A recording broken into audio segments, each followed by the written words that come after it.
mu mafuti wemeye guhagararana nanjye wandinze ikimwaro Yesu ritanga maze mbaho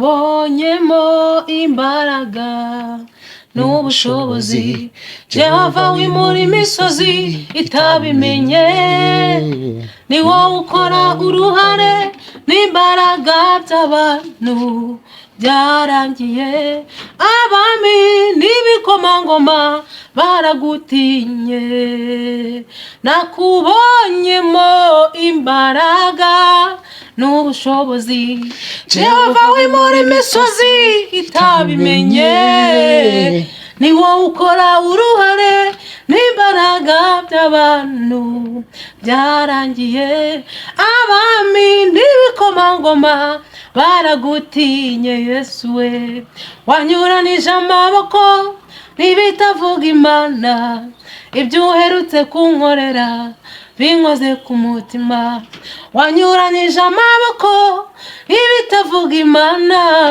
ibyo uherutse kunkorera binkoze ku mutima. Amen. Amen. Aha, indi ni iyihe? Ya Dani. Indi ndirimbo ya Dani nkunda. Ni indirimbo ivuga ngo ntiwanyihakanye. Hari igihe wenda se na kera cyangwa se ntago ari igihe cy'umwihariko cyabayeho ariko n'ubu hari ibyo njya nkora Imana nyine nkabona iramishiriye ukuntu kandi ndi kimwaka. Okay, ukora amafuti Imana ikaguhisha. Imana ikamishira n'ukuri. Abantu bafatanyije na Joseline kwishirwa n'Imana bavuga ngo haleluya.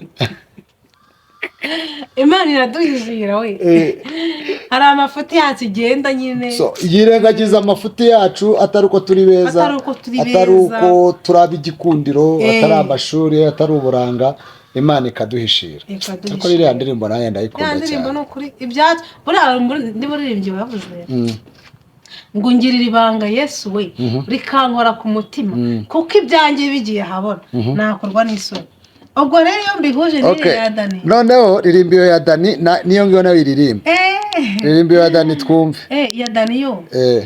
Ngiye kubera ko nyine bitewe n'igihe ngiye kuririmbaho agakorasi kayo. Nta kibazo.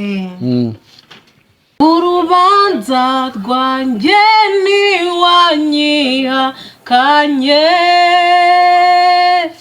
mu mafuti wemeye guhagararana nanjye wandinze ikimwaro Yesu ritanga maze mbaho. Kukantu karanshimisha cyane. Amen. Amen. Iyo ndirimbo yitwa ntiwanyihakanye. Yitwa ntiwanyihakanye. Yego. Aha, Imana ishimwe. Hari yindi wari uvuze ngo indi ibyanjye ngo bigiye ahabona. Si y'abasore b'Abadiventiste hari. Ni abasore b'Abadiventiste. Hari utuverse bagenda bashyiramo ntazi neza. Ariko ako gakoresa ngo ungirira ibanga Yesu we rikankora ku mutima ibyanjye bigiye ahabona nakorwa n'isoni ariko ndakwambaye urameshe ndaberewe reka ubuntu bwawe ariko uko biri kose Imana tugirira ibanga. Reka mbabwire umuntu wese uri mu ruhande rw'abantu Imana igirira ibanga aduhe like hanyuma anagaruke yandike muri comment niba hari n'ikintu Imana yamugireho ibanga akaba atari ibanga kuba yakivuga bitari private life ku buryo ashobora kukivuga nta kibazo rwose aze kutubwira. Ariko kimwe cyo tuzi cyo nuko Imana igenda itugirira ibanga.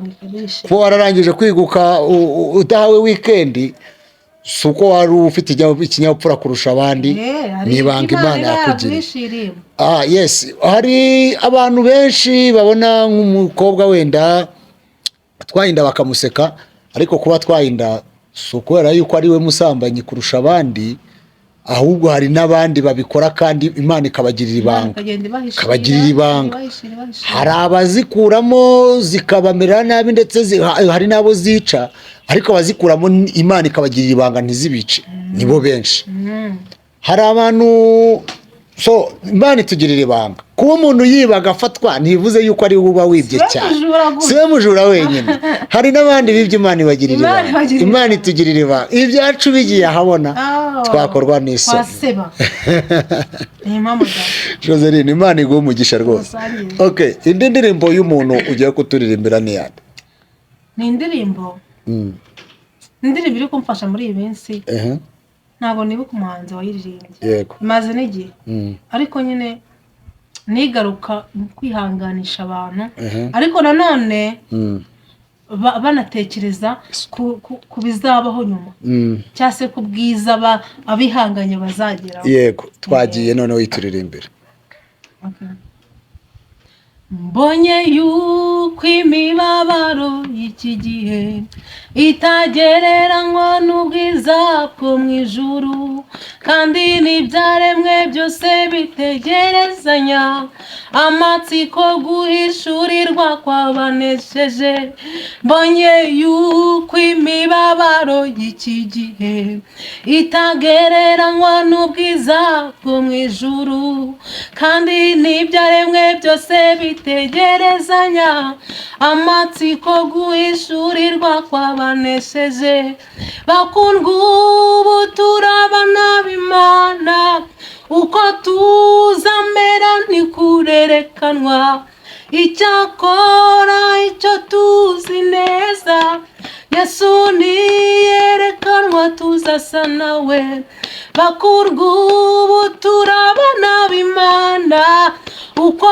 tuzamera ntikurerekanwa icyakora icyo tuzi neza Yesu niyerekanwa tuzasa nawe bene data mureke gucika intege uwo twategereje agiye kuza bene data mureke gucika intege uwo twategereje agiye kuza ku isi hariho ibirushya n'ibigeragezo ariko hahirwa umuntu ubyihanganira kuko namara kunesha azahabwa ikamba ry'ubugingo twasezeranyijwe ku isi hariho ibirushya n'ibigeragezo ariko hahirwa umuntu ubyihanganira kuko namara kunesha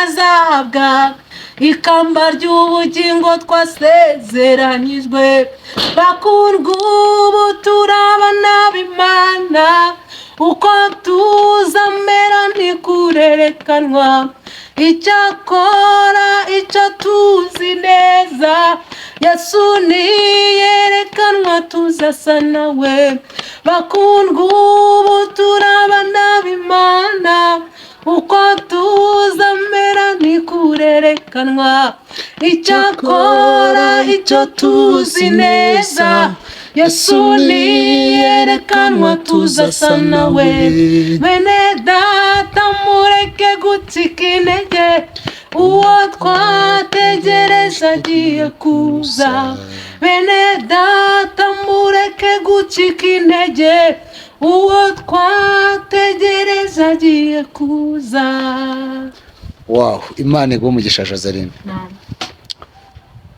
Mana turayishimiye yuko yakutuzaniye ariko se Joseline uzongera kuza kubana natwe yego ndahari igihe cyose mwayinera okay right umuntu yifuje nimero yawe yayibona nta kibazo ushobora kuyitanga kugira ngo umuntu wakwifuza kugukoresha Imana ikoresheje ikiganiro cyawe by'ubutwari azakubone atanyuzeho cyangwa n'uwakwifuza hari n'umuntu wakubona kavuga ati umukobwa ndumva nifuza gukanda ku kanyenyeri nta wamenye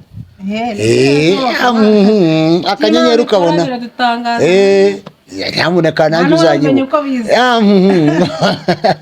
abona binyuze kuri MTOT 078 0 nanone 0 karindwi kabiri 72 16 0 7 twongere 0 7 8 0